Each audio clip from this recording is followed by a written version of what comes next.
This is TWIS. This Week in Science, episode number 884, recorded on Wednesday, July 20th, 2022.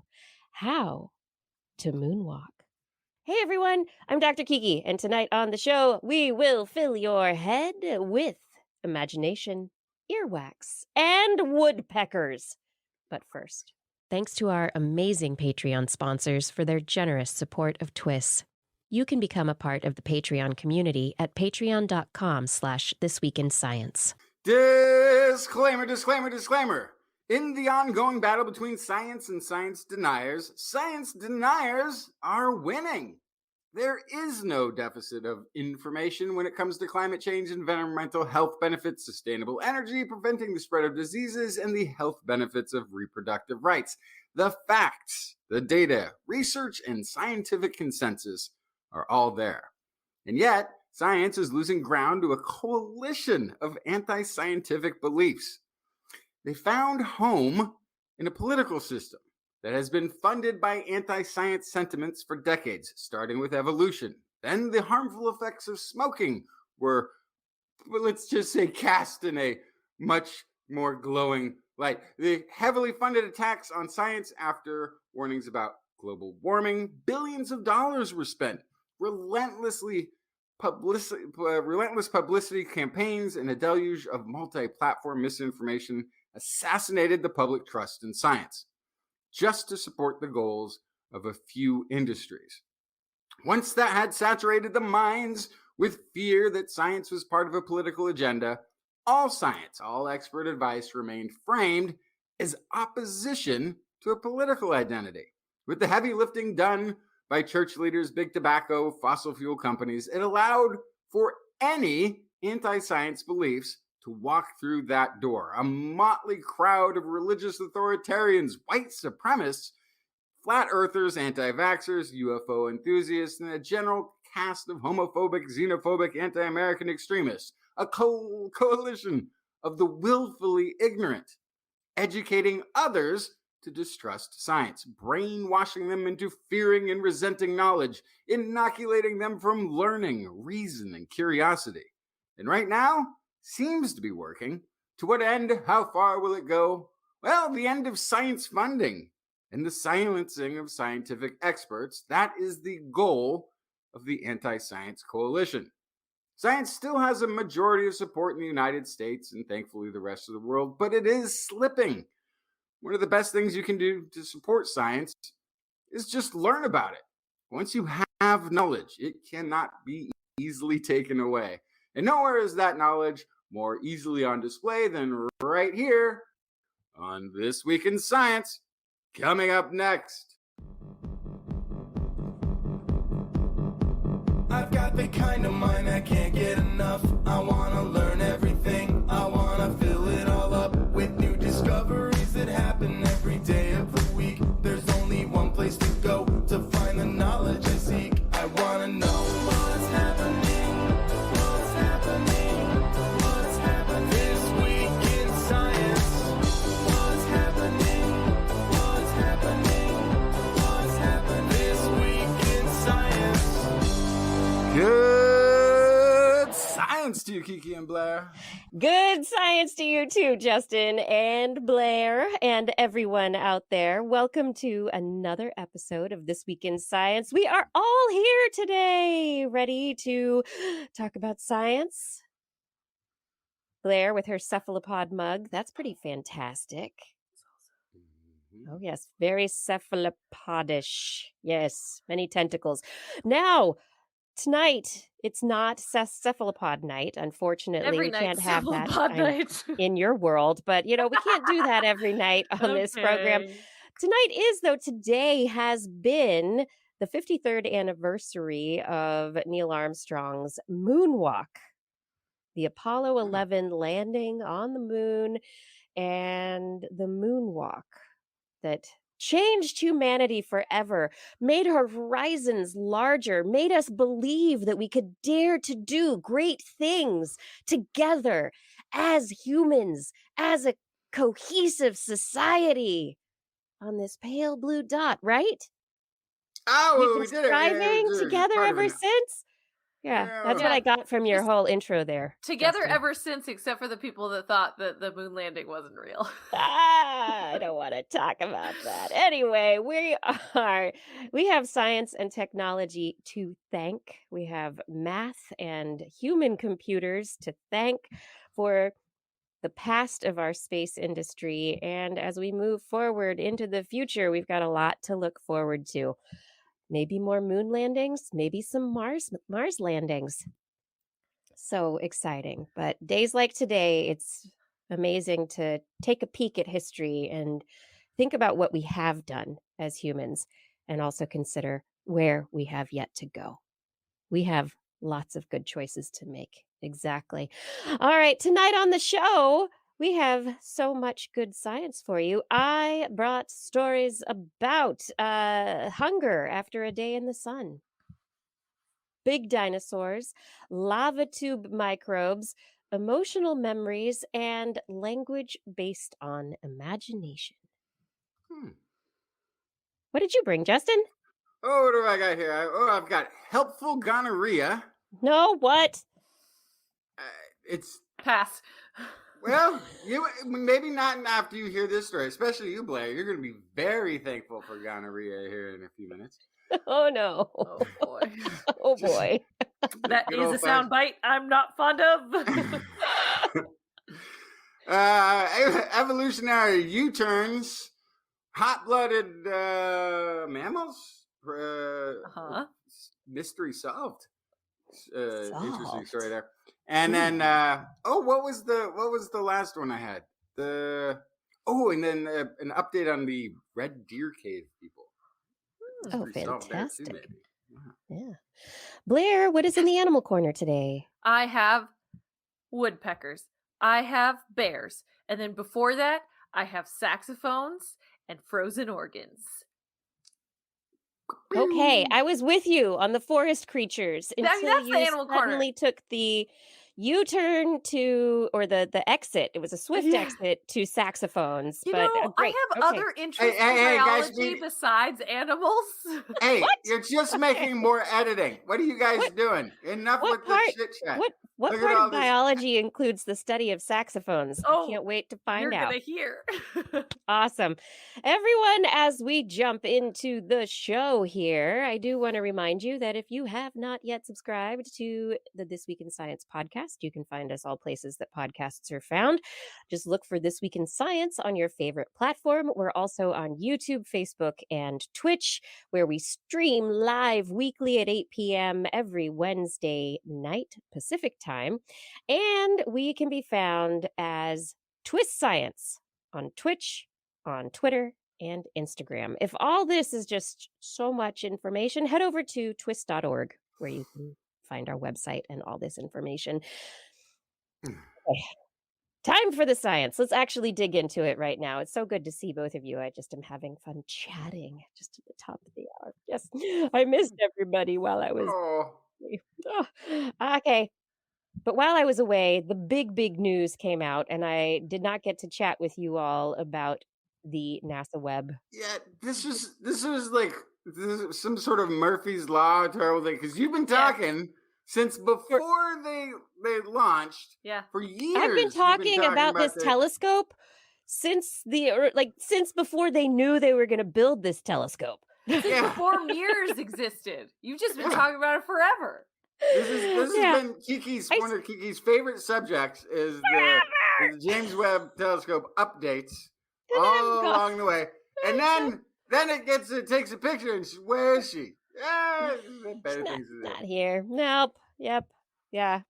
Well, I was on the planet, so I could still appreciate the view outward. Anyway, since those amazing first images were released last week, there's been this up and this down and this flurry of information, and people have built little apps so that you can compare and contrast the old Hubble images with the new Webb Space Telescope images, and where we used to find awe and wonder in these images from Hubble, we're now like, whoa, they're covered in dust bunnies. What's going on? Look at the crystal clearness of the Webb. So one of those images looking back in time was able to reveal, apparently, it's published as a preprint now because it's only been a week since this image came out, but the data suggests that we have now beaten the record for locating the oldest galaxy in the universe. Going back, the old one was Glass Z11. This one was discovered, probably formed about 400,000 years after the Big Bang, or sorry, not 1,000, 400 million years after the Big Bang. 400,000 would be a very, very short period of time. 400 million years after the Big Bang. Well, now they have what couldn't really be seen on the Hubble image, a red-shifted galaxy known as Glass Z13 that they think goes back to 300 million years after the Big Bang. Kind of in that same area of space as the other old one, but these are star-forming luminous galaxies very, very shortly after the Big Bang. And I want to clarify, this is not the oldest galaxy. This is the oldest galaxy we've seen, right? Mhm. Okay. Yeah, because this is That also we have discovered. Right. Well, Okay. We just Yeah. haven't Tricky. seen anything older, but this is pushing by finding this. What it's doing is it's pushing the envelope of those earliest galactic formations back and back and back. Yeah. And so as it does that, it changes the way that we think about the timing of things and how things formed. What is the process of galaxy formation? How active were they possibly that early on? How did we get luminous galaxies 300 million years after the Big Bang? Big question. And I was complaining quite a bit on the show about the rollout by administrators telling us what's going on, because they were just dry and terribly uninspired, even though they were saying Carl Sagan-esque words. 2 minutes of Neil deGrasse Tyson, and I was like, oh, now I kind of get it. Like a bunch of stuff that was just they didn't even talk about. But when you're talking about this is the oldest we've seen, and now, but what we're looking at in an area of space, he described as if you took a grain of sand, held it out with your arm, and held it up to the sky. That's how much coverage. Yes. Justin, I said that on the show. That was part Yes. of the NASA release. Was it It part was. of the NASA Yes. release? It was. I missed it. Yeah, I said it. But that's okay. was So I'm quoting Obviously listening very carefully. Yeah. See, I can't tell you and Neil deGrasse Tyson. It's the way they're both so passionate when you speak. It's hard to tell the difference. But it's such a tiny infinitesimal bit of the sky that we're even. And it was so looking full at. of stuff. Yeah. It's this teeny tiny Yeah. bit of the sky full of Hey, things. I'm waiting starting to to be think. discovered. I'm starting to Right. think So great. space is bigger than It's we bigger. thought it was. It's bigger than we can even really conceive. It's Yeah. so big. It's so much so space. vast. too. It is. And It things is. out There's there. plenty of room for everyone. Yeah. Well, anyway, so all this stuff is coming out, and it's really exciting to not just have pictures now, but have papers being published from these first images that are being released. This data is coming forward, and now we're going to be really getting into the meat of what this space telescope is going to do for us. It's going to give us information about the universe that we can use to modify our models of the universe, basically. But, oh my gosh, end of May, as it was getting ready to get out there, micrometeorites, collisions. And while this isn't unexpected, they actually created it to take a certain amount of micrometeorite impact. There is one section that was impacted more than other sections in this particular bombardment. And unfortunately, it seems as though it's going to be, it could potentially be affecting the way that it functions, that this particular section is going to be more damaged than was hoped. They didn't actually, their models did not account for meteorite hits as big as this one. And so now they're like, ooh, wait, what? We didn't expect that at all. So is our concept of that area of space, which is a Lagrange point, which does collect stuff. And they were expecting to get this micrometeorite hits. They weren't expecting it to just be alone in space with nothing, but they didn't expect this kind of damage. So while they can adjust for it through software and other things, they can't fix it. We're not going to be sending a repair mission out there anytime soon. And so what they're thinking is that they might have to adjust the orientation and limit the amount of time that the telescope is facing in the direction of orbit, because that seems to be the direction in which most of these micrometeorites will be coming, because they're in orbit too. Bang, bang, bang, bang, bang. So the space telescope basically can't look back over its shoulder. Oh, Nope. good thing it's in an orbit. Well, there's also, space is kind of going off in every direction. I have a really bad sense of direction when it comes to like what's the center of the universe or the center of our galaxy even. So, it's all very confusing once you're floating around out there, I would imagine. I think they've got it figured out, and they're the scientists who are going to be working on this will be determining the best way to extend the life of this space telescope. Multi-billion-dollar telescope that it is still an experiment of its own, because these are places we've never gone, really. I mean, we've sent other things out to the Lagrange point out there, but it's all an experiment. What's out there? What's going on? We need to figure it all out. It's so exciting. So very, very exciting. More science from the web. What else do we have going on, Justin? This is the story everybody's really excited about. Pam in the chat room, I hope you've finished your lunch. Researchers at the University of California, San Diego found a set of human gene mutations that protect older adults against cognitive decline and dementia. This is actually a while ago. They found that in a new study published in Molecular Biology and Evolution. They traced the evolution, how long that gene has been with us, when and why it appeared in the human genome. They were looking to see the origins of this mutated gene. And the findings suggest selective pressures from infectious pathogens like gonorrhea promoted the emergence of this gene variant in Homo sapiens and inadvertently supported the existence of grandparents in society. So, longer life through gonorrhea. Yeah, so that was not a direction I was expecting this story to go, but I mean, that's a benefit. That's great. Yeah, the biology of most animals is optimized for reproduction. Once you have reproduced, usually the planet doesn't need you anymore. You've done your job. You can go and die now. Humans are one of the only species that is known to live well past menopause.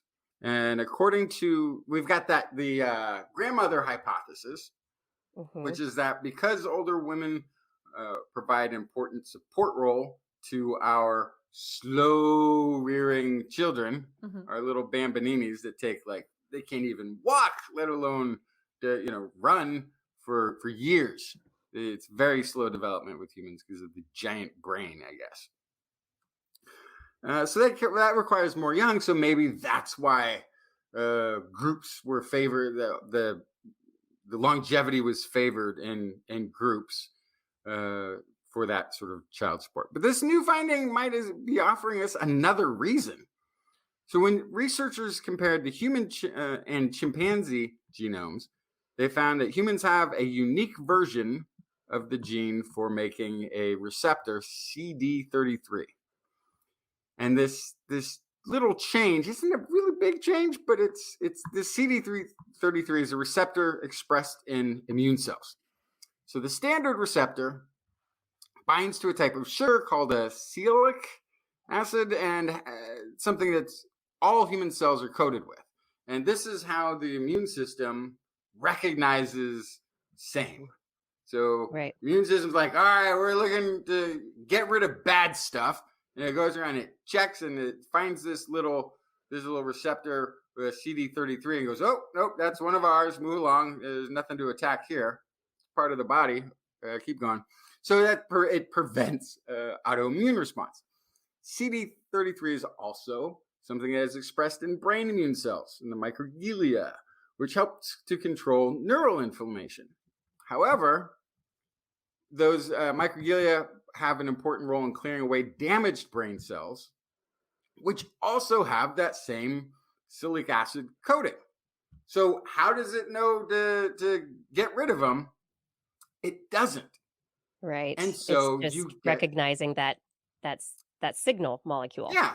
And to recognize that signal molecule, it says, oh, no, you're fine. And the plaque builds up and you get dementia risk, Alzheimer's risk, that sort of thing. So somewhere along the evolutionary line, humans picked up an additional mutated form of CD33 that is missing just a simple sugar binding site. That's all it really took.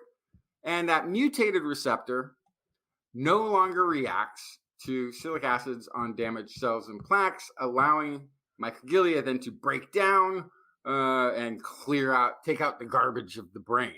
So separate research had found higher levels of this variant gene were found to protect against late onset Alzheimer's.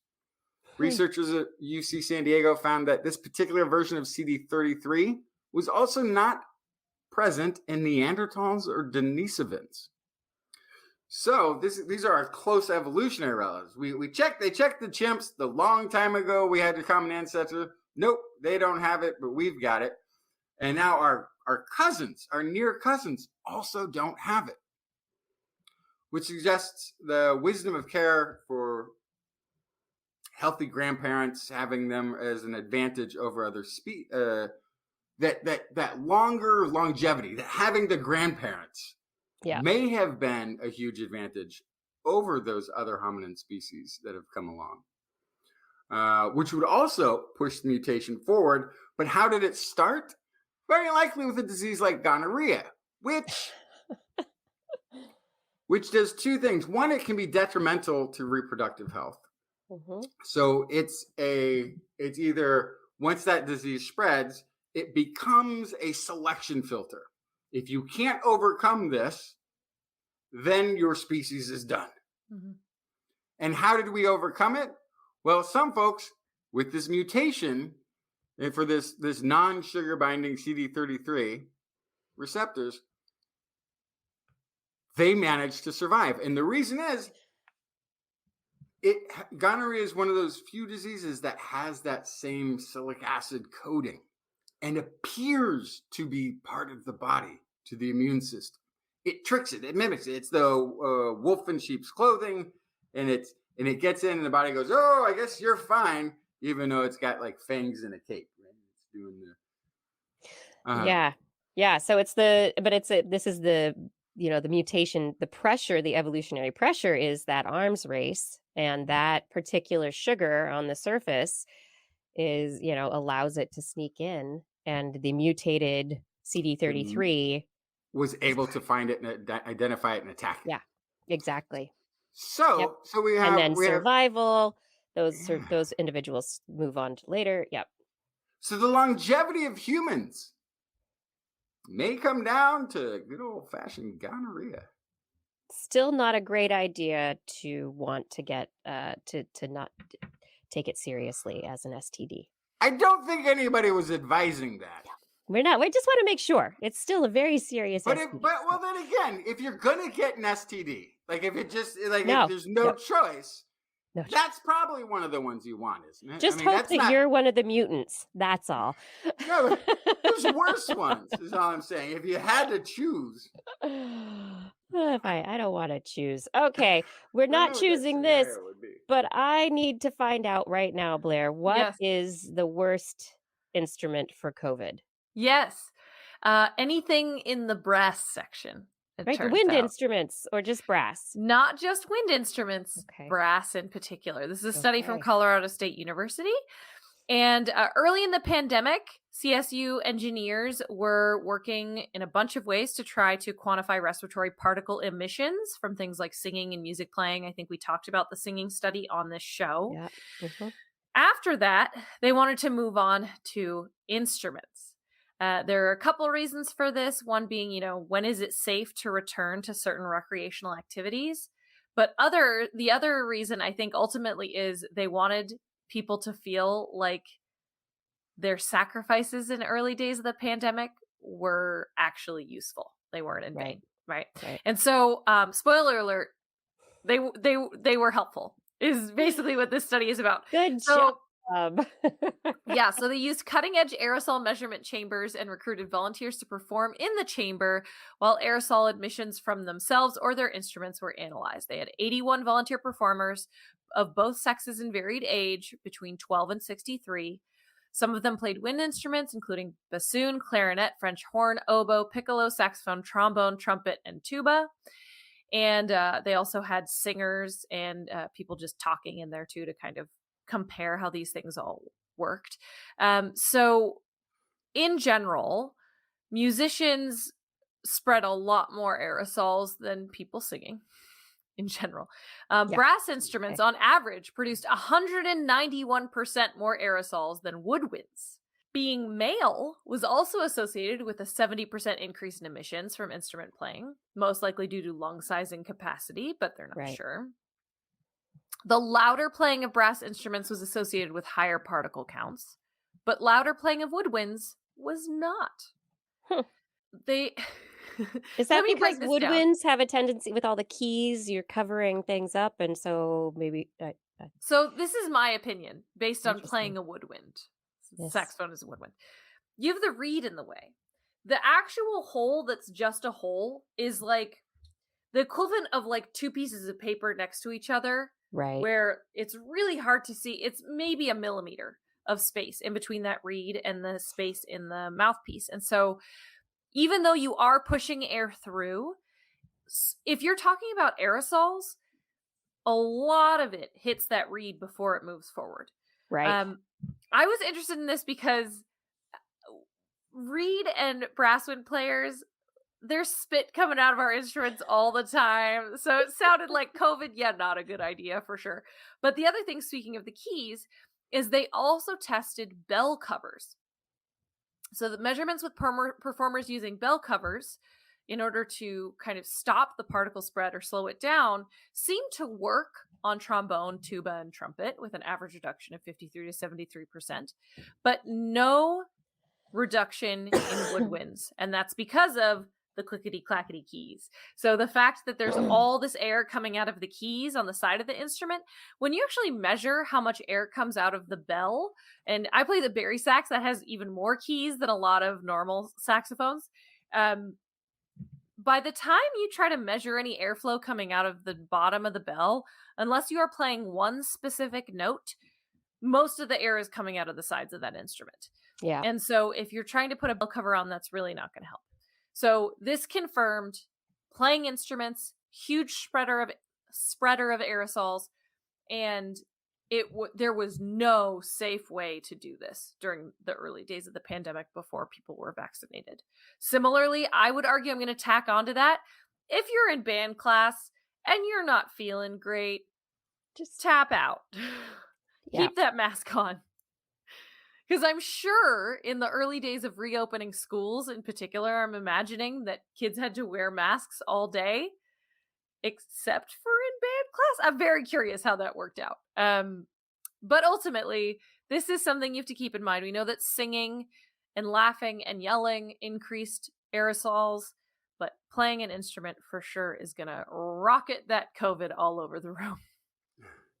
Woohoo! No, not exciting at all. Yeah, I remember seeing images of kids going back to band classes with masks with slits in them so they could insert their instrument into their mouth to play. And I remember thinking how ineffective that would be if it's actually airborne and you're just blowing the aerosols out. So but at least you got the inhale protection there a little bit. For But the th- but yeah, person, right? but The this inhale makes for that for the person, possibly. this happened like I kind of think I would have expected. Those brasses. I tried to play the trumpet Yes. when I was a kid. Yeah. Oh my goodness, there's Yeah. so much You got. I'm gonna step pressure. away. Yeah, there's so much pressure that you have to generate to get that thing to even make a sound, let alone play it. Like get to the point where you're playing. Just sounds like spitting. There's Yeah. really nothing in between all of your saliva and your entire instrument with brass instruments for there's- sure. Yeah. There is not. Yeah. If you've ever mopped a band room floor. Oh, my You know what favorite it's is like. the Oh, that sounds saxophone with the horrible. little spit release valve Oh, on yes, the yes. bottom curve. Anyway, we're moving on, That you goes on know. the trumpet too. We can see your show notes. Oh, hi, show notes. You see what's up next, everybody? Whee, show notes. What's up next? We're moving on from spitting on the band room floor to where did the big dinosaurs come from? What allowed dinosaurs like T-Rex to succeed where other dinosaurs were previously succeeding? What was the thing that led to that? Well, according to a new study that has been published in Science Advances, Morgan Schaller, Associate Professor of Earth and Environmental Sciences at Rensselaer Polytechnic Institute, and a team led by Paul Olson, who is a geologist at Columbia University's Lamont Doherty Earth Observatory, they have looked at evidence of ice formation in grains of sand, lake sediments, minerals that they're finding. And they found that there is this unique assemblage of these little tiny grains and minerals that are indicative of having been rafted out into deep water by ice. And this period, about 201 million years ago, Pangaea started to split apart. Pangaea was rocked by volcanic eruptions. I mean, volcanoes and volcanic eruptions and earth-shaking splits happening to this giant landmass were obviously affecting the animals on its surface. But during that change, 40% of all four-legged land mammals were wiped out in what's called the end Triassic extinction. And they didn't really know what was the thing that killed them all. Volcanoes, all right, whatever, but volcanoes aren't land, the lava and the magma flows and the eruptions, like those aren't landing all over the animals, so there were other ecosystem changes that were affecting things. And so this evidence of these frozen earth grains being rafted out into deep water, what they have taken from these little grains that they looked at, they have determined that there was a change in the temperatures. The volcanoes led to global cooling that was very short-lived, but rapid enough that any animals that did not have feathers or hair, insulation, died out. And so dinosaurs survived. The dinosaurs that had hair and feathers were the ones that survived to live on. And so they had this, this leg up on the non-insulated animals. Like, Blair, your prehistoric crocodiles, sorry, they just had to disappear. The waters froze. The crocodiles were like, I'm going to be like I'm too cold-blooded. I can't deal. And then they died. But then the big thing after it is that it was this, what they think is that it was this very short-lived freezing, that it was really cold for 10 years or so, 20 years, a few decades. It's on the level of the kind of climate change rapidity that we're seeing happen right now on our planet. However, it went from, a much lower carbon dioxide level to, after all the volcanic eruptions, 1,000 to 4,000 parts per million of carbon dioxide in the atmosphere. And then it heated way up. And so it slowly ramped back up to superheating. And So there became more plants. These giant dinosaurs could feed on the plants. They could stay really warm, but then because it was warm, like, and then everything, and then, of course, we know there was an impact that led to the end of the dinosaurs. He got through all of that, and then And after all of that, yeah. Then you get hit by an asteroid. And then the end of the Jurassic period, that KT extinction. But it's very interesting that they didn't have any evidence of polar glacial ice sheets in this time period, but they found this molecular evidence of freezing to these little grains of sand and stuff to show that there had been this really cold state, and then rapidly after a much warmer state, a greenhouse state, that led to warming. But it's just what's also fascinating is that it happened so quickly. Only animals that survived were the ones that could handle extreme temperature shifts and rapid changes. So they had to be very just flexible animals. They had to be able to deal with cold temperatures, hot temperatures, all the things. And the ones with insulation could do it better. Nice. So it's a neat new idea.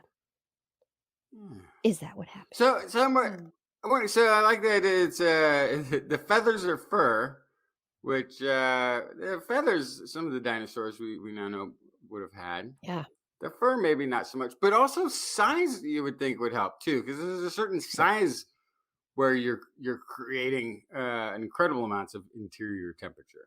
Right, and the large dinosaurs probably were creating enough heat to be able to maintain themselves during that period of time. Yeah. But anyway, it's that big question, right? We've talked for a long time about were dinosaurs cold-blooded, warm-blooded, and now it's kind of like, they were warm-blooded, kind of like in this middle area. It's a spectrum. Mm-hmm. But Justin, you have a story about some hot-bloodedness, right? Yeah, let's check it and see. Mammals, as we talked about before, are warm-blooded. We have high metabolisms that maintain temperature independent of our surroundings. Among animals, only mammals and birds are warm-blooded. And so that's sort of one interesting thing, because just what we were talking about, birds are just direct from some of the dinosaurs. So it might go back in ways that we hadn't been taught in little kid school. Anyway, so we're able to keep ourselves warmer in those events where suddenly there's icy temperatures for decades. We can do just fine. Humans need clothing, but most furry, feathery things can survive with high metabolism and some good cover. So it's been kind of a mystery when mammals evolved these higher metabolisms and this warm-bloodedness. New study in Nature, scientists point to an unlikely source for determining when ancient mammal ancestors became warm-blooded. It's the earwax. So by studying the tiny structures of the inner ear, they were able to determine about when, through the fossil record, mammals became warm-blooded. So there's within the ear, there's fluid that allows us to keep our balance. And basically, I love this study because it didn't require a new technology. It just required figuring out a solution and making good observations. If you are a cold-blooded creature, you have thicker, more viscous ear fluid. If you're a warm-blooded, high-temperature creature, it's much more fluid. It squishes around more. And it has to be able to move through the channels of that inner ear in a similar move. So if it's very viscous and it's not moving, it's very thick like honey or whatever, you need big channels for it to be able to ooze through. Whereas if you've become warm-blooded, much thinner channels are required to get that same amount of movement taking place.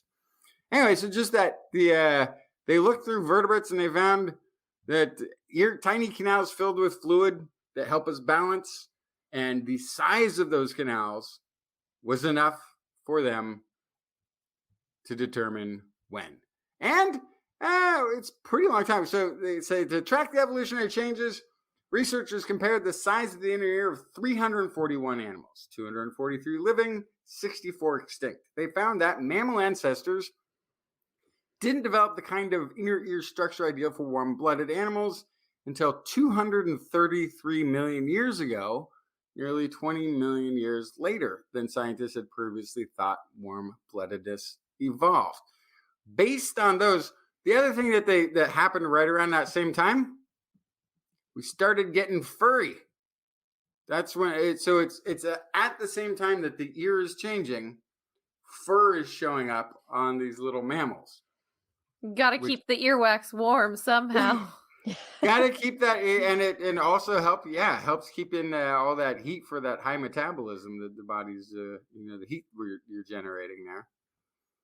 So yeah, makes sense. And it coalesces with other observations in that record, and it speeds up the timeline. It shows this evolution took place in less than 1 million years. It happened in a really quick period of time. Yeah, it could happen that fast.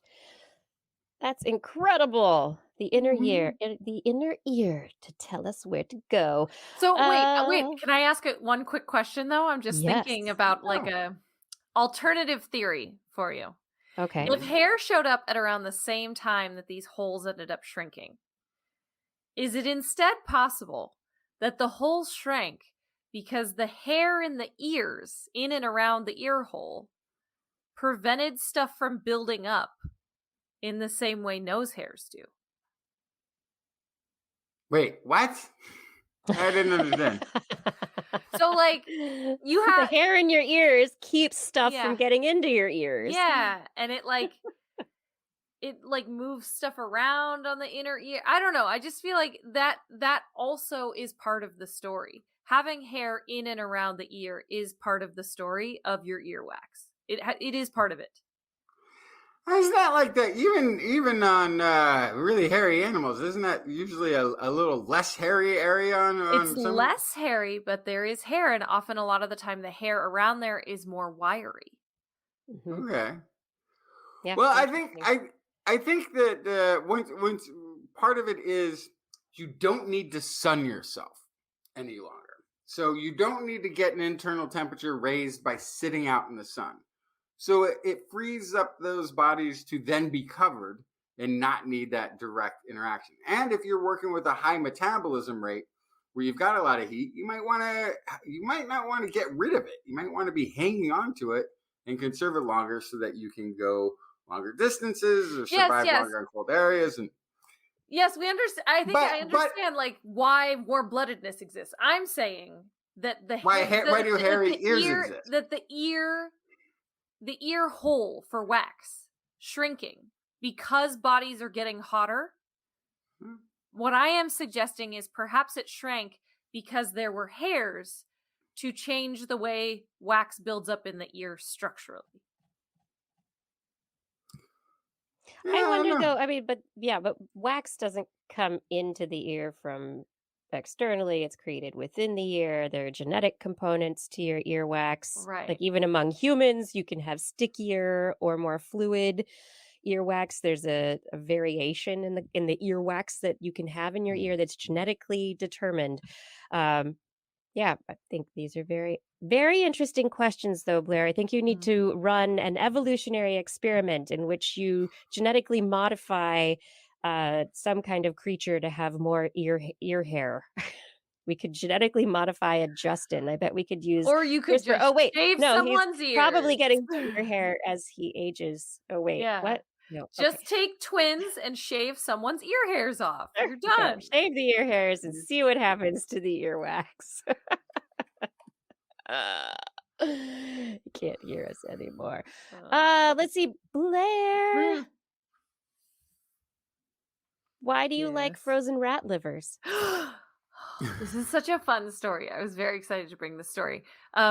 It's not really about the rats. This is a human medicine advancement that I'm very excited about. Great. So this is from Massachusetts General Hospital, and they think they figured out a new way to store organs for transplant.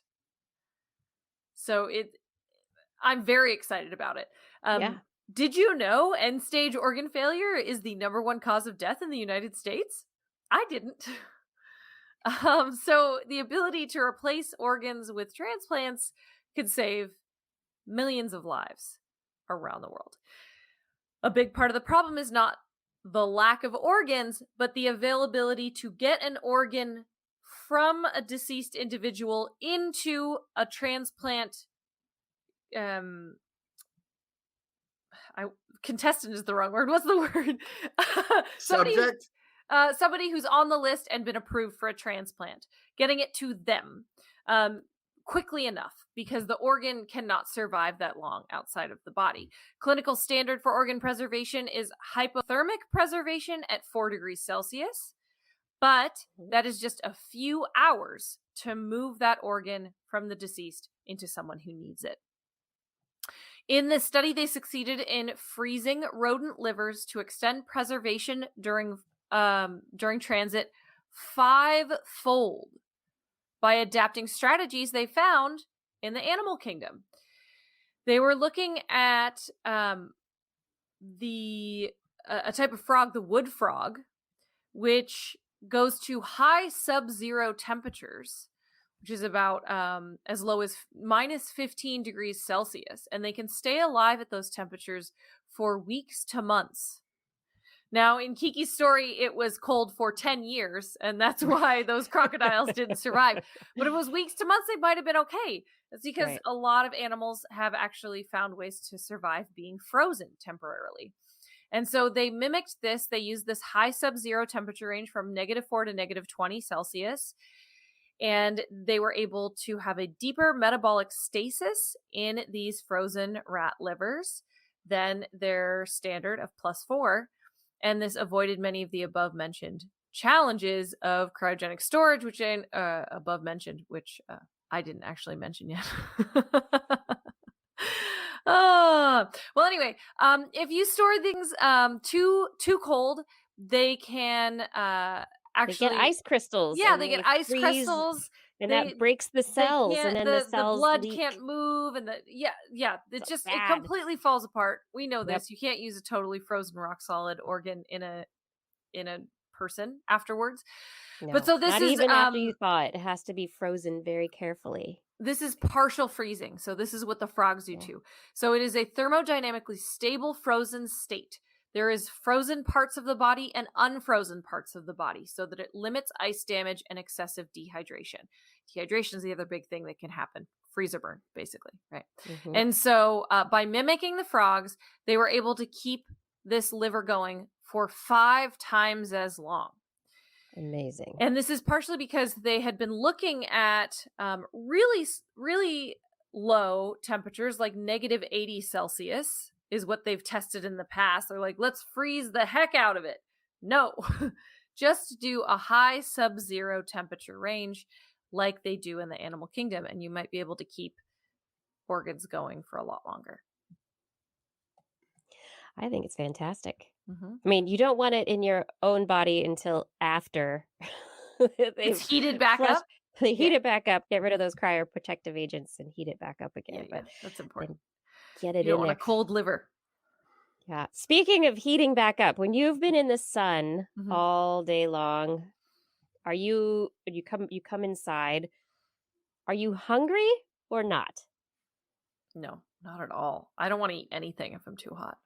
You've been out in the sun. Yeah. Justin, what about you?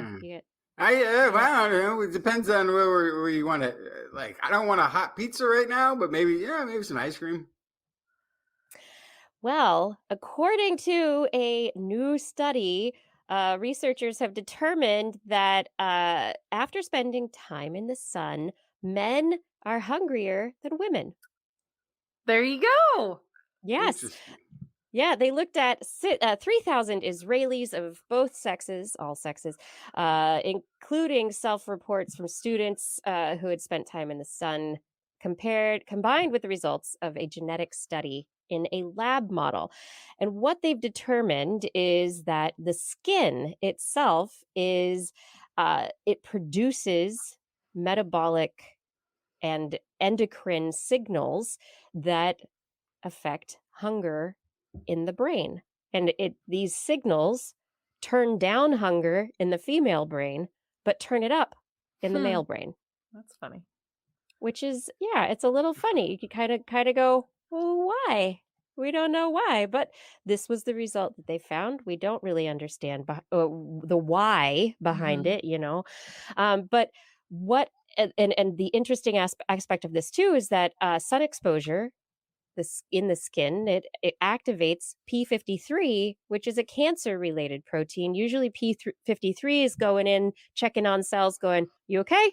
You healthy? Do I need to kill you? And if it's a cell that has been damaged, has a mutation in it, you go, oh, you're a bad cell. And the P53 turns on an apoptosis cell death cascade that leads to cell death. But apparently P53 is also involved in producing a hormone called ghrelin, which stimulates the appetite.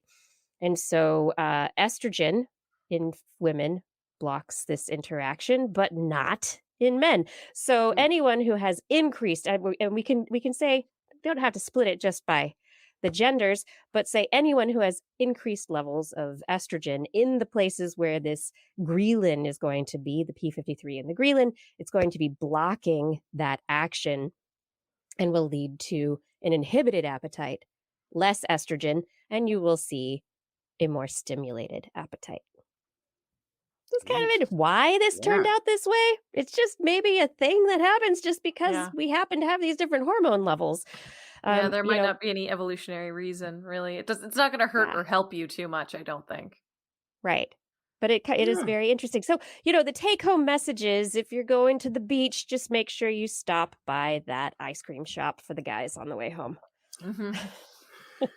Yeah, well, so it's maybe it's just an accident. Saying it just looks like it's an accident of body chemistry in triggering this, and not hormones be crazy. Evolutionary advantage in any way. Yeah, I mean is it? Did this happen because of evolutionary pressures, or is it just one of those things, a quirk? Is it just a quirk? Yeah, and I can't. I still to this day don't know whether or not hominins in general loved living in caves or visited them once in a while. We find lots of fossils in caves, but that's also a place where they're going to be really, really well preserved. Yep. So anytime somebody died in a cave, maybe we could find them. But if they died out there on the tundra or up in the valleys or wherever out there outside, you don't really find the bones as much. So my first instinct was like, oh, yeah, it's because we lived in caves all the time. And then the men go out and they're like, oh, the sun's shining, so now I'm hungry. But, something's telling me to go find food. Because there's the study I didn't bring that, mice are found to get an endorphin rush from drinking water or eating foods that are a good source of water. It's because all of our animal brains are so dumb that we need the brain to tell us, okay, you're hungry, you're thirsty, go do the thing, the basics you need to live. I'm gonna give you a reinforcer for it. Otherwise, you just starve to death, not realizing that you needed food. The other reinforcer, thinking of things that are important. So P53 is part of this skin repair from sun damage process. But additionally, if you're out in the sun, this is part of possibly hey, we've moved from winter into spring. The sun is out. If you're a male, eat more food because mating season is coming. Oh, yeah. Got to be ready to fight, be territorial, whatever. But you'd think the same thing for the females of the species also. Because the gestation period of whatever is going to be very resource. It's going to take lots of resources. So I don't know. I don't know anything anymore. I think you know a lot, Kiki. I only know that we're going to take a very quick break. Well, actually, not a very long break. This is This Week in Science. Thank you for joining us for this week's episode of the show. If you are enjoying the show, please tell a friend today. We all want to get more people in here loving the TWIS. Oh, and if you're watching live right now, make sure you hit those like buttons. Like. That will help us show up in the recommended streamings that are going on. So tell a friend, share it with a friend on social media if you're watching live right now, and then like. There you go. It's good. And notification bells, because those are important too. You want to know when new episodes come out. Okay. We're coming back, and it is time on This Week in Science for that part of the show that we love to call Blair's Animal Corner. She loves our creatures, great and small. Biped, millipede, no pet at all. If you want to hear about animals, she's your girl. Except for giant pandas and squirrels, there's Animal Corner. What you got, Blair? So first I have a story about woodpeckers. I have bad news for everybody. I'm sorry. No! I'm here to disappoint everyone. Woodpeckers. What does everyone think about woodpeckers and how they survive banging their head against the wall over and over? They have magic tendons and lots of padding in their heads to keep their brains happy. What are you going to tell us? Nope, they don't. Man, okay. Yeah. Wait. But I thought that was it was a known thing that they had the thing and it worked, and that's what prevented them from getting concussed. So I was doing some digging. So there's been a lot of theories around that. They've looked at the tendons in their back and their neck, and they think that there's something that about that helps them reduce shock. They looked at their skulls, and even there have been some experiments of modeling football helmets after their skulls and necks because they thought they were so good at shock absorbing. But I also did some digging, and I want to say we talked about it in the Animal Corner, but I can't exactly recall. There was also a study in 2018 that showed that these guys still had brains with protein kind of scarring all over it that made it look like their brains were still doing a lot of bouncing around in their head.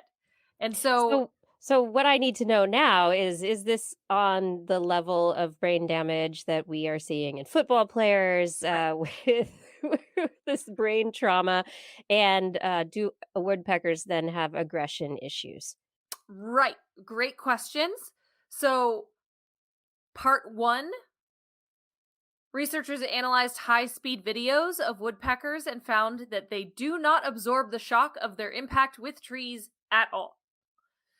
Part 2 of that is, it does not appear to be forces consistent with concussion.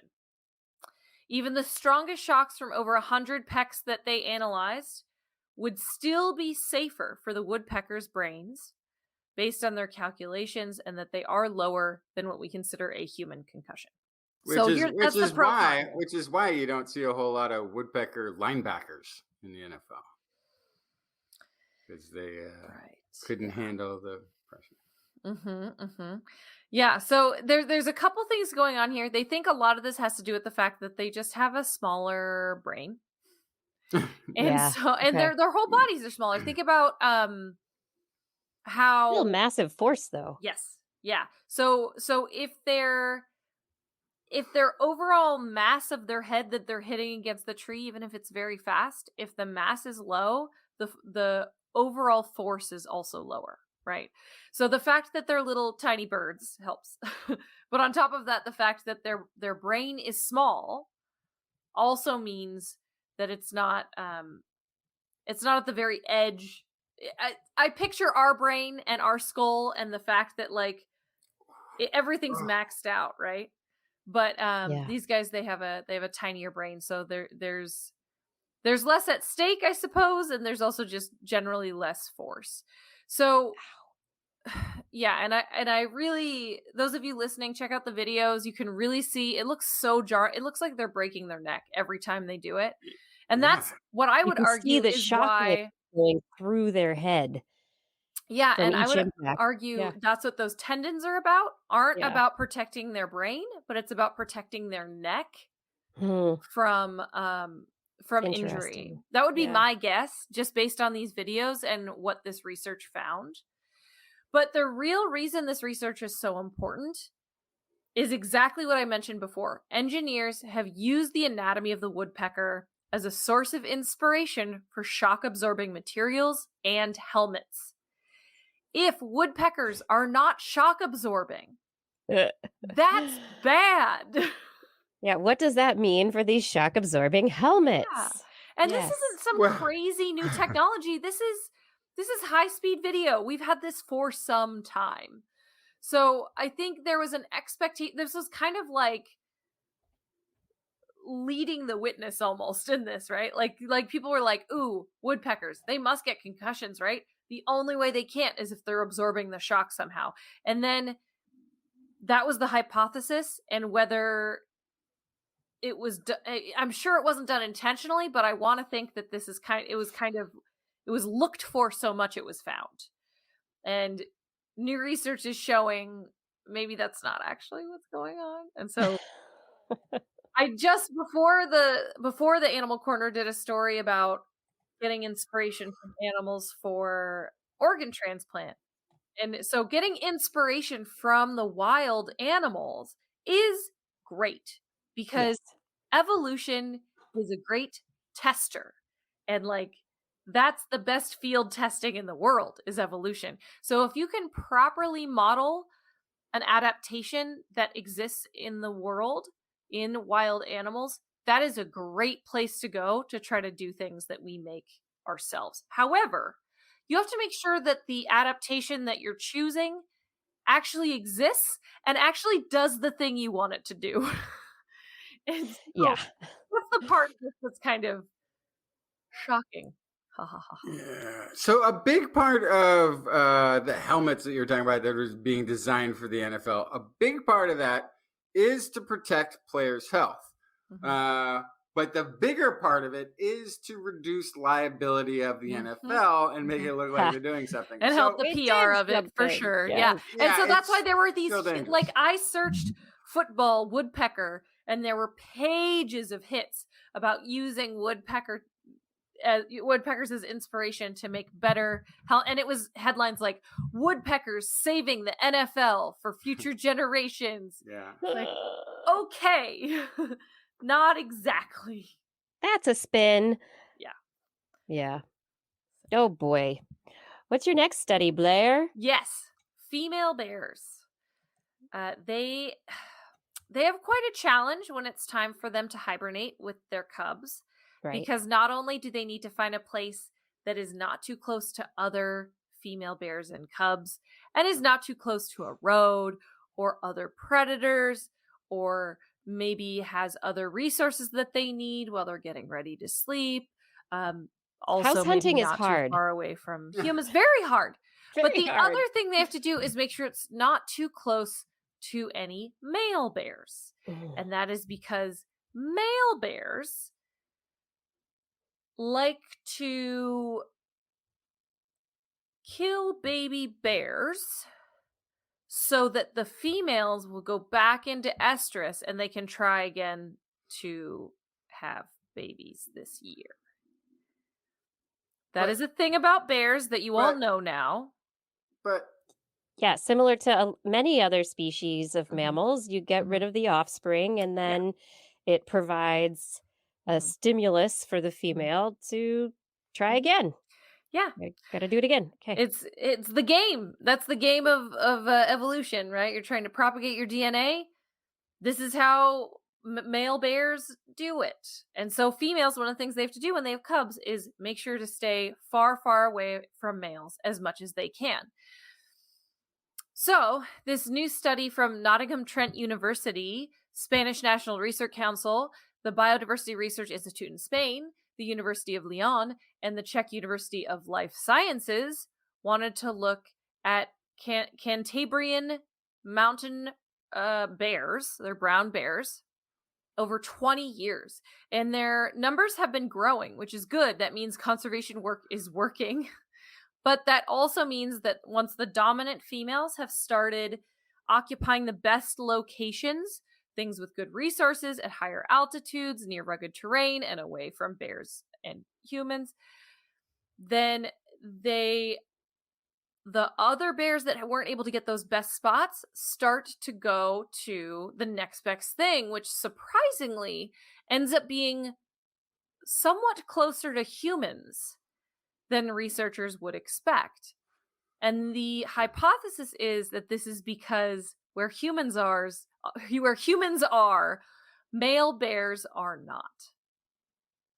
And so humans, though dangerous to bears, are not as dangerous as the males. And while you might think like, yay, humans, we're not the worst. The problem is We're the worst. There's always a catch. The problem is we're the worst. if females, in a way, if females are being pushed into areas near humans, the likelihood for human-bear conflict rises over time. That can be car strikes on the road. That can be bears wandering into people's backyards and there being altercations and then that bear being disposed of. There can be any number of things that can happen from human-bear interaction just because of the fact that they're getting closer together. So this is important in recognizing, okay, conservation work, we're doing great. Bear populations are rising. But now, based on this research, we know that as bear populations rise, they will actually start going into human space or adjacent to human space much sooner than anticipated. Because they're not going to fill out wild space first. They're going to go to that human adjacent space much earlier because it removes that male bear threat.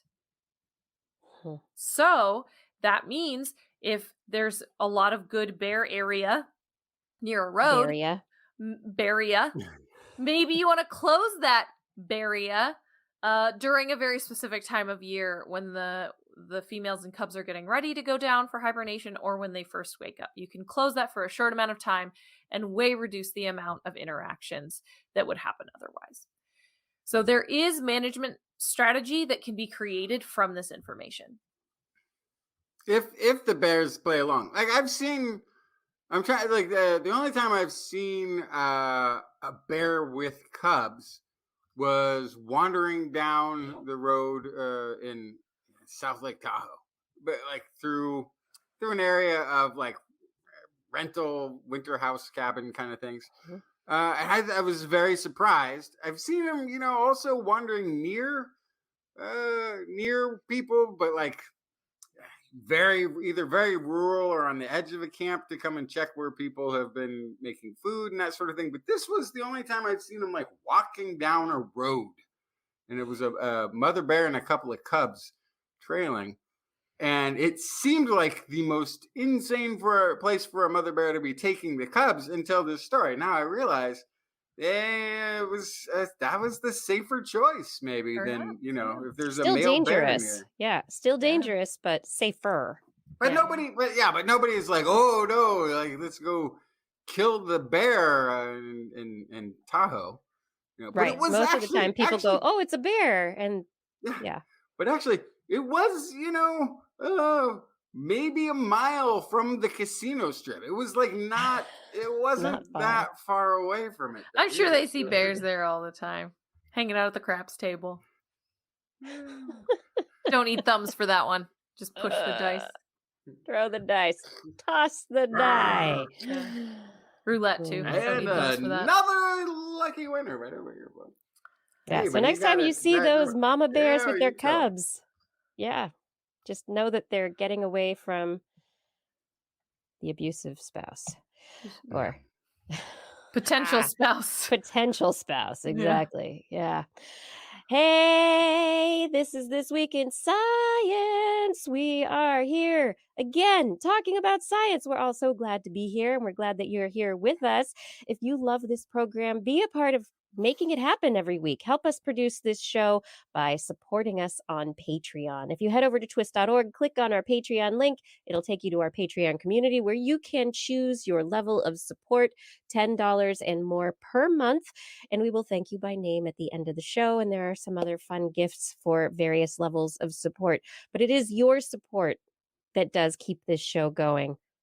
Thank you, all of you who are already helping us out. And I know you right now who are listening, you're going to be the next one to help us produce TWIS. Really can't do it without your support. Thank you. All righty, Justin, did you have some science news for us? Yeah, so evolution turns out to be a thing. It's a progression of change over time, leads to the diversity of species and all life on the planet Earth. Life forms that are pioneering physiological change to challenges in the environment, predation, and reproduction to find their best niche are the drivers of evolution. One such pioneers to change was Tiktaalik rosea, aka the fishapod. It's a 3-meter long half-fish tetrapod thing with gills, but it's got bones in its limbs that allow it to lift itself up and lumber around on land. This creature came ashore 375 million years ago in what is now Arctic Canada. While some may see this creature as in transition from sea to land, Tiktaalik was likely very happy with its in-between status. Which way would its future lead? We still don't actually know. It may have been a complete dead ender. Could have. They're still looking at that. But a close relative was just discovered that decided, meh, I like being a fish. I'm done with all this land nonsense. I'm going back to the sea full time. Who needs these legs? Yeah, Kikitani wakei is the name of the new fossil found. Fine. What are you saying about me? What? Kikitani Wakei. wakei. Ah. Wakei? It's the name of the new fossil anyway. Kikitani. It should be a new favorite creature. Yeah, it includes partial upper and lower jaws, portions of the neck, scales. Most importantly, also features a complete pectoral fin with a distinct humerus bone that lack the features that indicate walking on land. Instead, the upper arm was smooth and curved, more suited for a paddling life underwater. But the uniqueness of the arm bones of Kikitani suggests that it returned to paddling water after its ancestors had spent some time using their appendages to walk around. So this is what we might think of as a U-turn, but it's just the plasticity or the flexibility of life pursuing niches. You know, if it's there's nothing to be gained by being on land and you can get back into the water because you're in that in-between place, stay to the water. If that's where it's working, stay there. But at first they thought it might actually be a juvenile because it's only about a meter. It's a third of the size of the other thing that they'd already known about. Studies published in Nature. The name Kikitani comes from the Inuit word Kikiqualuk, or Kikitani, a traditional name for the region where the fossil site is located. So there's that name. The species designation, Wakei or Wakey, is in memory of the late David Wake, eminent evolutionary biologist, University of California, Berkeley. The fossils were discovered 15 years ago and sat in storage, as so often these situations happen. Sat in storage. Nobody looked at it. And to be fair, they didn't really look like much. They knew there was some fossilization indications. There was an indication that there was some scale fossils on the edge of some of these rocks, which is why they had been selected. But it didn't really look like there was you couldn't really see the fossils that were encased inside the rocks. A CT scan that was conducted just a couple of years ago revealed a pectoral fin, but it was a terrible image. Wasn't really useful. And the solution would be you'd trim the rock back a little bit and you'd get another CT scan. But the pandemic closed the lab right as they were making this discovery. Campus facilities finally reopened. They got a better scan. The resulting images revealed the nearly complete pectoral fin and upper limb, including the distinctive humerus bone in great detail. So they did what whales did before it was cool. Yeah. Returning to the water, because who needs to be up here on this land? Yeah, there's nothing up here yet.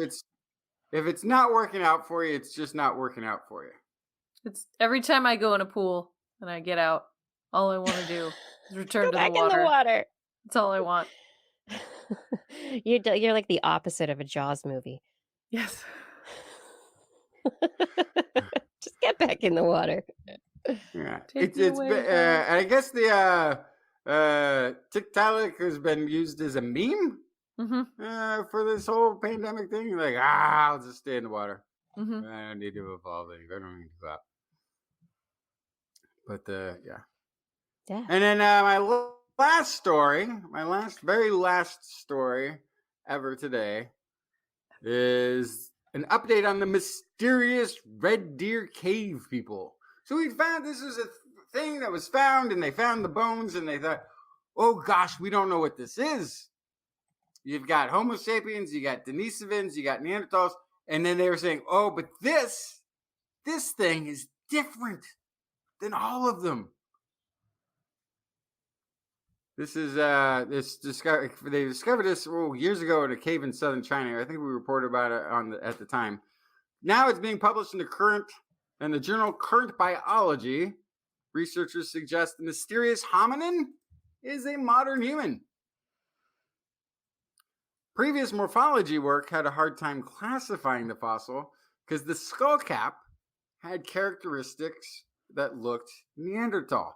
But the brain was smaller than that of a current modern human. And there were some other little hints that sort of pushed them into thinking it's got to be this archaic hominin of some sort. But maybe, anyway, they got some DNA. According to the researchers, Red Deer Cave people were modern humans, not an archaic species. But they do still have some unusual morphological features from those. So it's more an example of diversity of Homo sapiens than ruling out of archaic influence. While the sample is of a maternal dead end that isn't directly found in current modern humans, they did extrapolate that the individual was linked to East Asian ancestry and was also linked to the East Asian ancestry of Native Americans, according to the study. And it says here, combined with previous research data, the findings led the team to propose that some of the southern East Asia people had traveled north along the coastline of present-day eastern China through Japan and reached Siberia tens of thousands of years ago.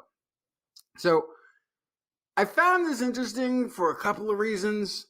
One is that the Japan connection to Native Americans has been debunked.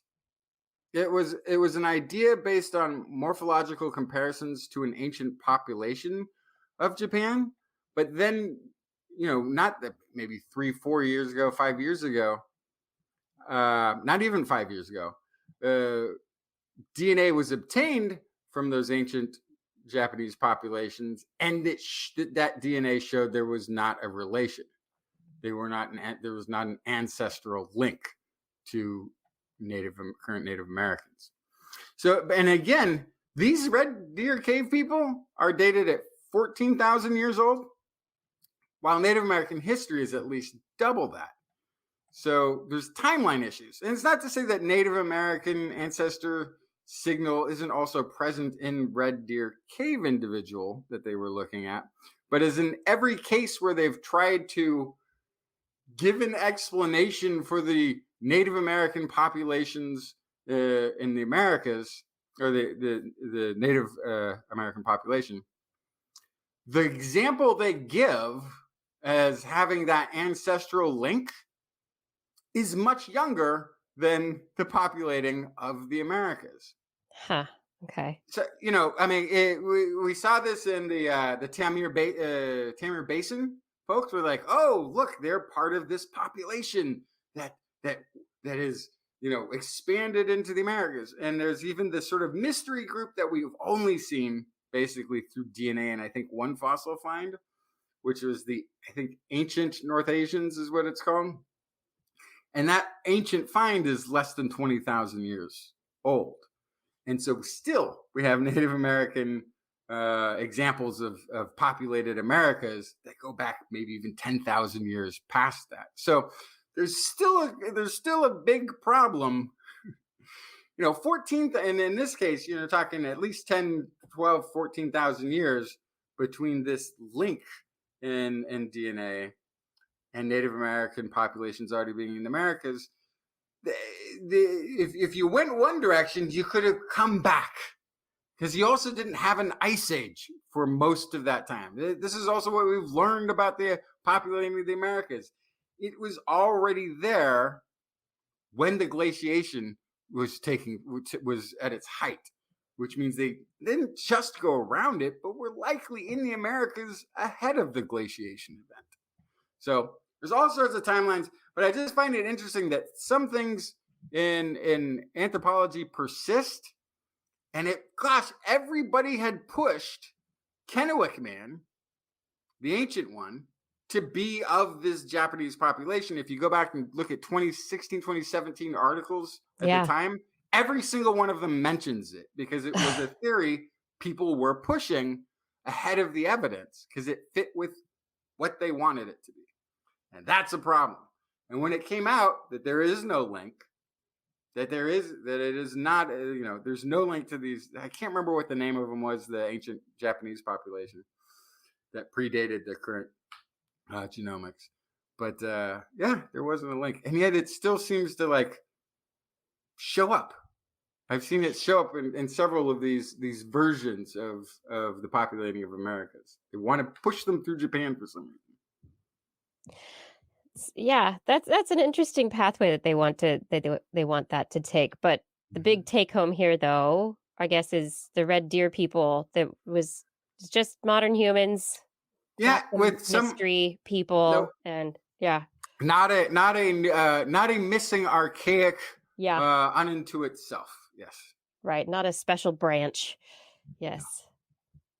Well, I'm disappointed. But it's more fun, right? It's way more fun. I love the idea.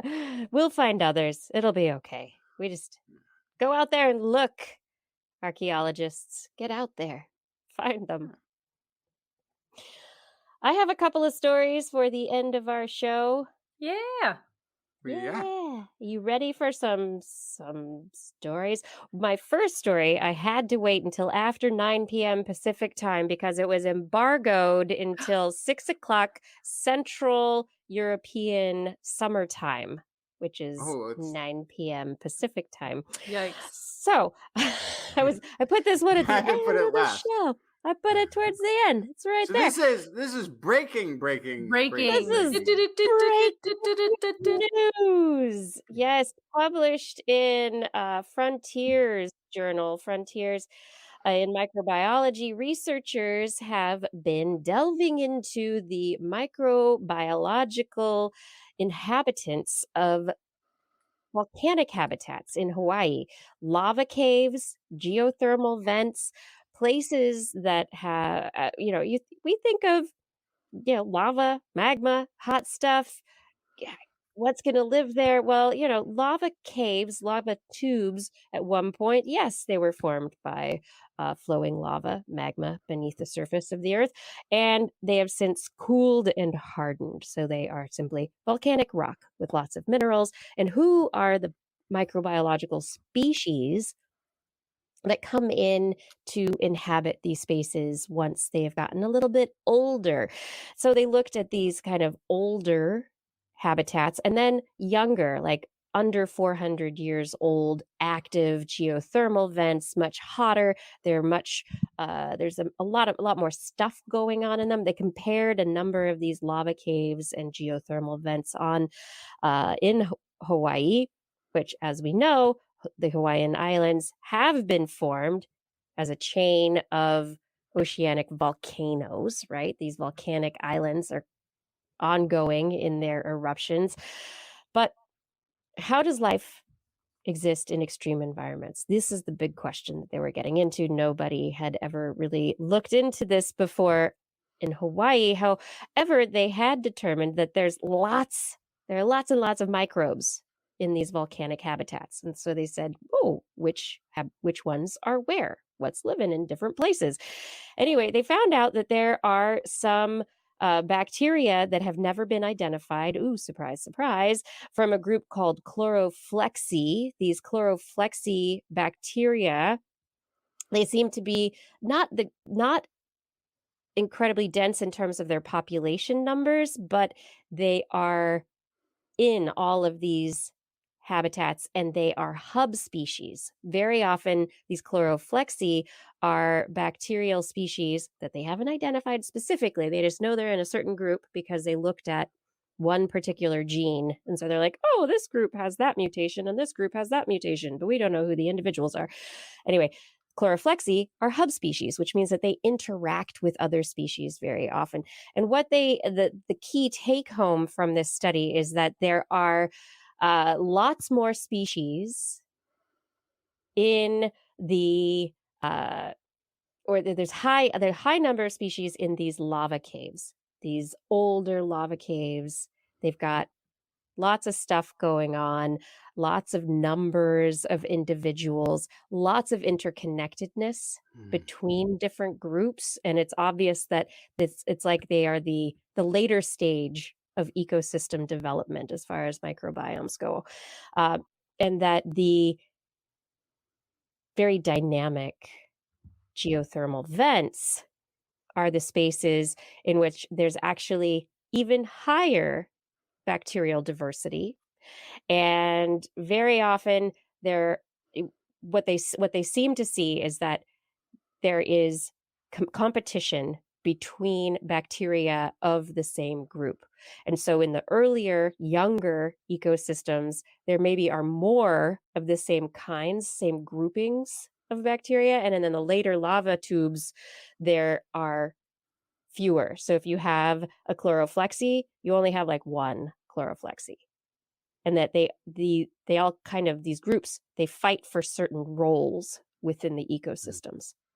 And that if you have one bacterial species taking up one particular role in the ecosystem, you're not going to need another one. And so they fight for dominance in those ecosystem jobs. And then additionally, their data suggests that there are interactions between these bacteria that may indicate that the bacteria rely on each other, especially in these more extreme environments of the geothermal vents, that they might actually, one species might do some metabolic function that another species doesn't have, and they might rely on each other in that way. So there are some really interesting interactions going on between all of these organisms, and it could give us clues about, number one, how life can exist in extreme environments. Number two, how life progresses from, hey, hot lava, to actually becoming ecosystems and microbes inhabiting these areas. And then three, what maybe could have or could in the future live on some other place like Mars. So they're looking at these lava habitats also as like simulations of possible other planets like Mars. Hawaii. It's got all sorts of biodiversity, but they don't know what they're doing. So there's microbial dark matter in these places, and they still need to figure out what some of that dark matter is. Love. Right? I love it. Let's keep looking at this stuff. Moving on from bacteria, I want to talk about the brain because, I love the brain stuff. Emotional memories. So when you're remembering things, very often how you remember them in either a positive or a negative light. Right? So it's like, oh, that was such a happy dinner with my friends. We had such a good time, and you have such a positive aspect to it. Or, oh my gosh, that night that we went to that movie and that thing happened. Can you believe that? Oh my gosh. I don't even think I liked that movie.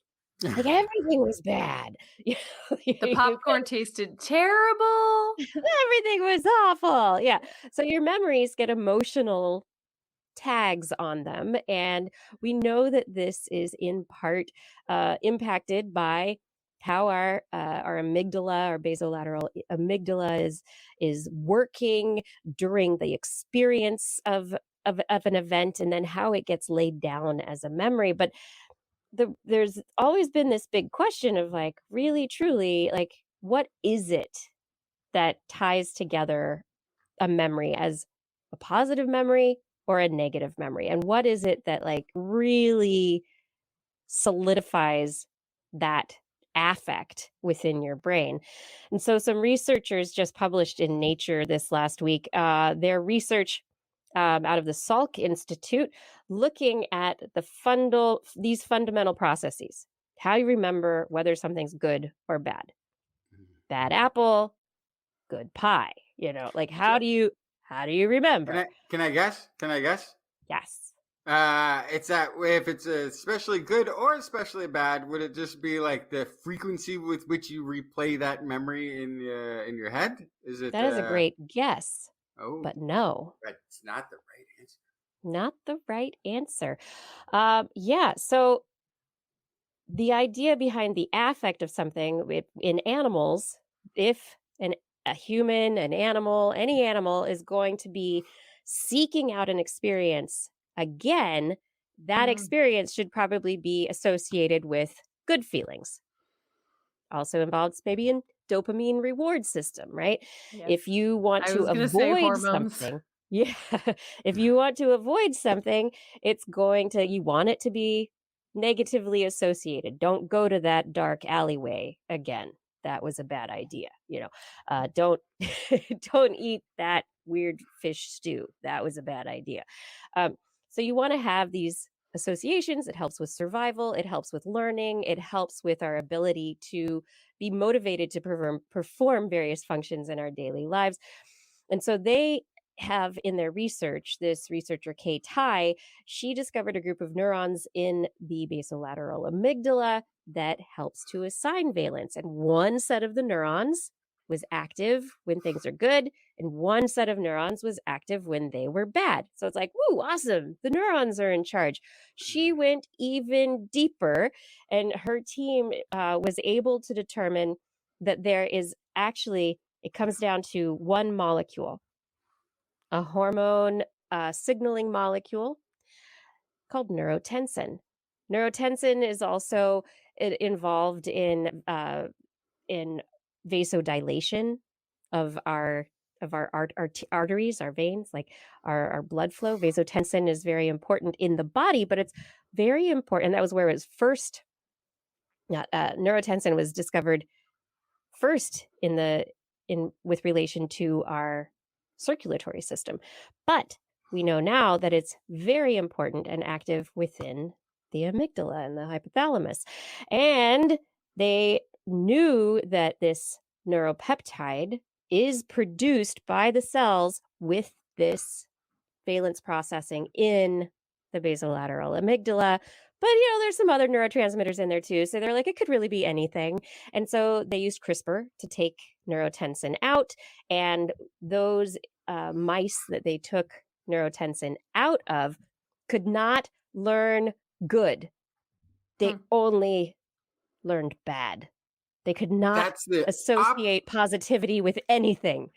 That's the opposite I would have assumed too. That's really interesting, because I would have assumed that the neurotensin was breding for a fight or flight reaction. Like that's why it's going to allow the blood flow to be a higher volume, because we're getting ready. We're gonna fire up that heart rate. We're gonna, this is terrible. We gotta fight or flight it real quick.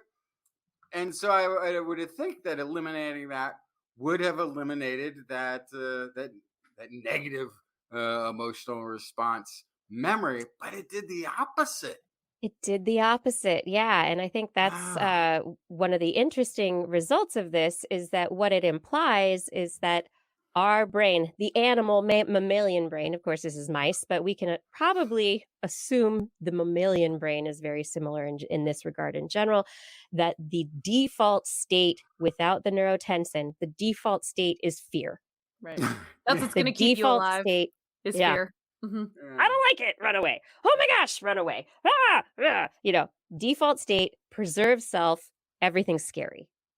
So I guess, Kiki, my question is based on this research, Yeah. because I was hoping that you were going to say the opposite, just But like I Jessica was didn't. saying, because I could see very clear applications of that, like, for example, in PTSD, right? Yes, exactly. So based on this research, is there something that could come out of this that could help humans?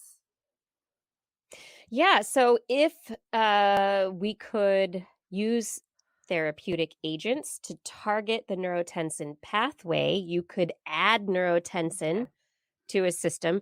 I mean, it's a peptide, so it's small in size. That's one of the things. This is a hormone, and normally we think of hormones as kind of these big, bulky molecules, but neurotensin is actually a pretty short peptide.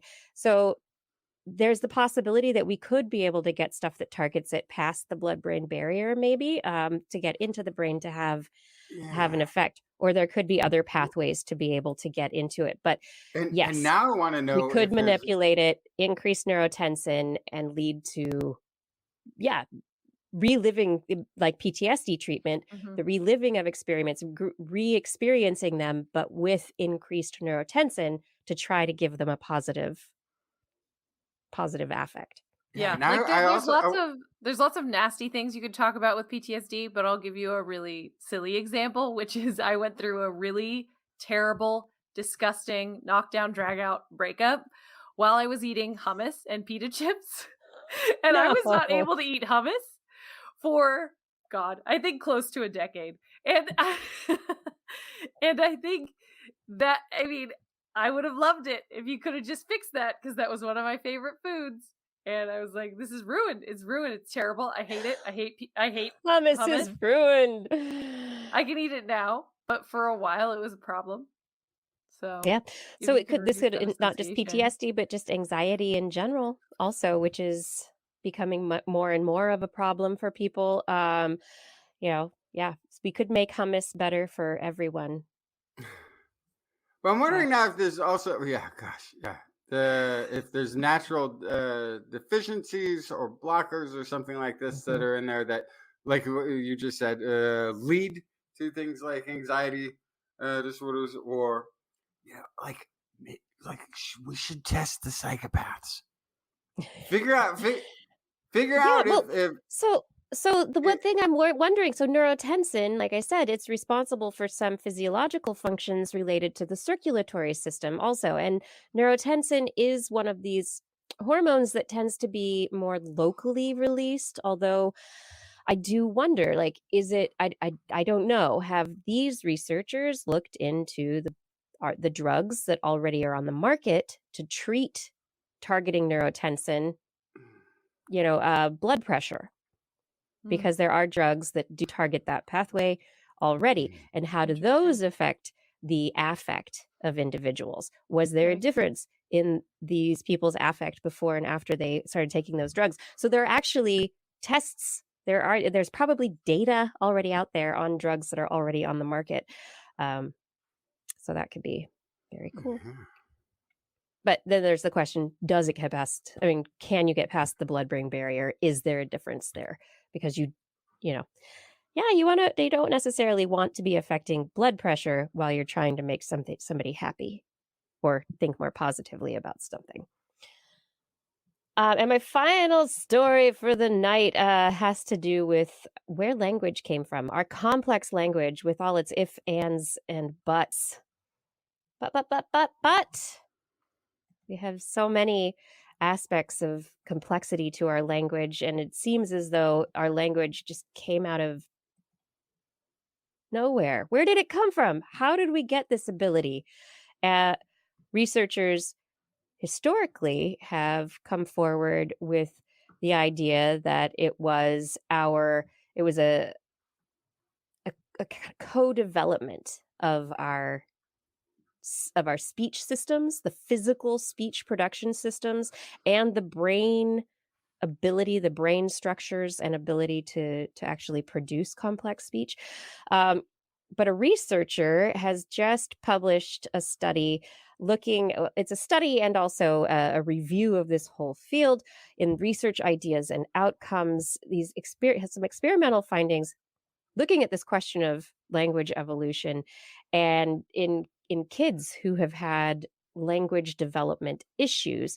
And what his study shows is, and all of the stuff he's reviewed, the bottom line is that his hypothesis is that we could make sounds, but our ability, and maybe we could do sign language at some point, but along with our mental ability, like to start creating things and imagining things, that it was that imagination, that creative ability that came first and that preceded the ability to imagine the things that we wanted to say, and then would lead to the more complex speech production. When he's talking about we, though, which we? I mean, because so he starts. So the idea. So he says he comes in this paper that voluntary constructive imagination must have been acquired by humans after our ancestors split from chimpanzees 6 million years ago. Okay. Apes do not manufacture stone tools, so that suggests they have a limitation on their imagination.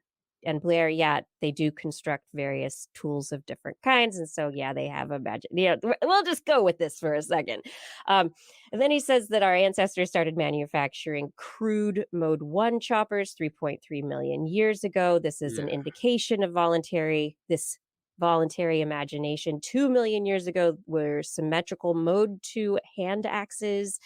And then that's like a level up on our design and imagination ability. There and was like an Einstein Homo erectus who figured out there's a but it was way hundreds to of thousands of years. It was 400,000 years after the mode 2 that we got mode 3 tools, so looking at the evidence of our tool making ability and the time that it took, it was 70,000 years ago that we really extended our tool repertoire and had bows and arrows and needles and art and jewelry and all sorts of stuff. And that's about the time that researchers recognize modern voluntary imagination ability.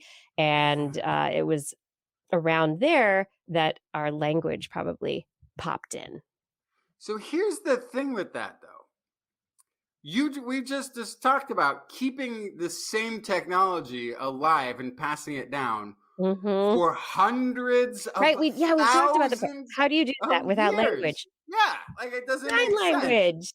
But is that not language? Yes. Hundreds of thousands of years of just grunt, watch me, pay attention. For hundreds of thousands of years, we passed down cutting edge, literally technology. Come on. Well, and what I was gonna bring up is if you step outside of hominids in general, do birds not have imagination? They come up with songs. They do. And so this researcher also looked at speech abilities in various birds. And so although there's this, especially some birds that are very good mimics and do recombinatorial songs, we have gray parrots and others that can really start to mimic language, but they don't really put together combinatorial language with multiple aspects of context and meaning. So what he says with this is that evolution of sound articulation is independent from and also a simpler process than improving voluntary imagination.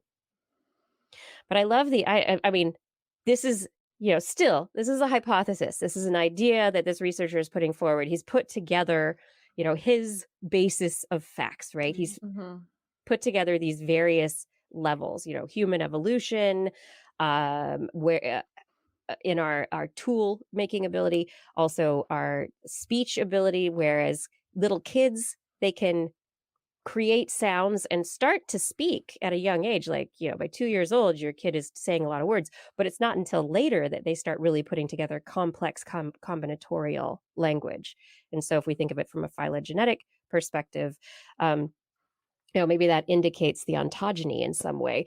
And then also, there's sign language, there's the birds who don't acquire it, so it all kind of comes together in this researcher's beautiful package that the ability to speak isn't the thing that allows us to speak with the complex language that we do.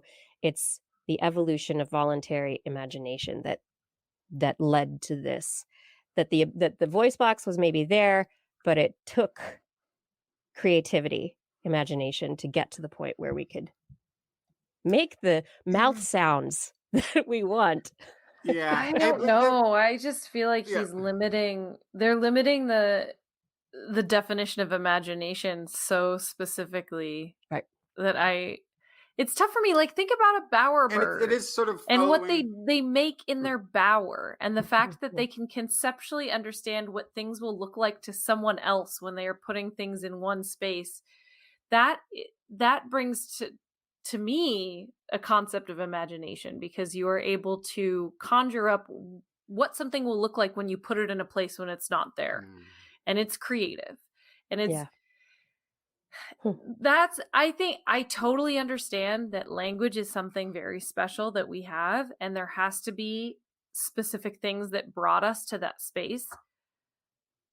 But I'm struggling with this in particular, with the imagination thing. So, but this is also has to be understood as like we were talking about, like the Native Americans passing through Japan first idea. The creativity first has been a theme in a lot of anthropology as well. It's our creativity that gave us the advantage over Neanderthals. It's because of our hand-eye coordination and our use of art and our creative mind that, but it turns out the cave paintings you're talking about are older than current modern humans and had to be Neanderthal. Oh, okay, well, then it's the creativity of, stop it. You studied art first and you got into anthropology because that also wasn't a hard thing to get into, at least. Not be good at is hard. Be good at is hard. There's a lot you have to not as hard, not a high bar. You didn't have to be good at math. It's fine. So you did art and anthropology. So there's a lot of that has these creativity first hypotheses that keep getting obliterated by something that was separated from us by 800,000 years of evolutionary history, and Neanderthals also having all of this skill sets already there. And then but did they talk? Well, they couldn't because they weren't creative. Oh, but now that's their cave paintings. Now we find Neanderthal art and statues made. And so then, maybe they could that talk. Part. So there is an element of good information and data collected, and it's fine to speculate and come up with ideas and generate ideas to pursue, but you don't have evidence that we were not creative, that we were not using language. And it's one of those tough things because you don't have time machines yet. But when we do, we find out all these answers. I'll tell you about it later. I don't want no spoilers. Yeah, I mean, this kind of a paper, it's thought-provoking, and it's something that we could chat about this, and what about imagination, and what about different species and language, and how did it influence that? But when it's put together in this kind of an evolutionary way, it's a just so story in a certain sense. Here's my data, and it's just so. It imagines us as having less language skills as meek rats or prairie dogs. The word you're thinking of is meerkat. We talked about this last week too. I don't know why I keep calling them meek rats. Yeah, that's not a thing. It's because I just try to avoid cats whenever I can. So, but less language skills than a bird. for millions of years of hominin evolution. We just couldn't figure it out. Ridiculous. Nonsense. That's poppycock. Put that idea. Poppycocks is probably a kind of bird. Better language skills than apparently hominids had for millions of years. Just put that idea in the rubbish heap. It's time to let it go. Oh my goodness. I'm going to let that go. We're going to let it all go. Hey, Blair, you had like one more story from earlier in the show that I missed. You or did Justin? Somebody had a story that we missed about. There was a COVID story that was jumped over. We jumped over the COVID story. I wasn't going to talk about that. I didn't read. I forgot I put it there. Okay, we don't have to talk about it then. No, what was interesting is we had a guest who was talking about. We interviewed the biological anthropologists who were doing this study. Yeah. Yeah. And then now the study is out, and it's very. Anyways, it's too bad we didn't talk about it. I totally forgot. I put that in there early and totally forgot it was in there. So listen back to that. In the COVID corner. That episode of TWIS. Find the ladies who talked about menstrual patterns related to COVID vaccines and.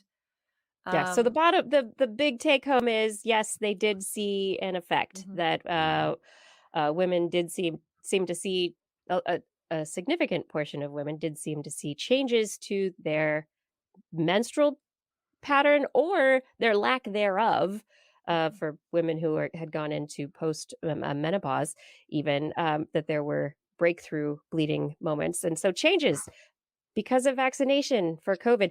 And so instead of, it's not a dangerous thing, but just maybe it's a thing that you need to tell women about. You might see some changes to your cycle.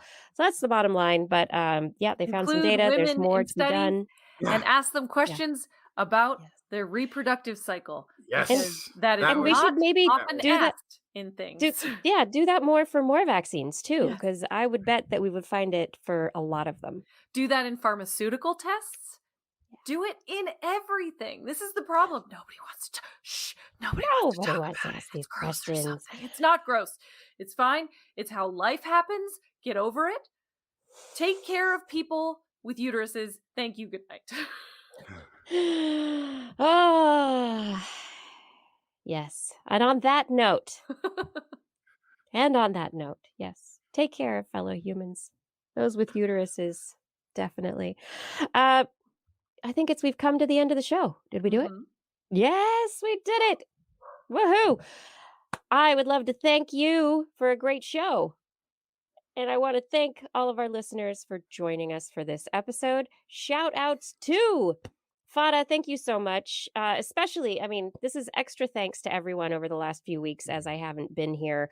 But Fada, thank you for keeping up with the show notes and social media and making everything go on that end of things.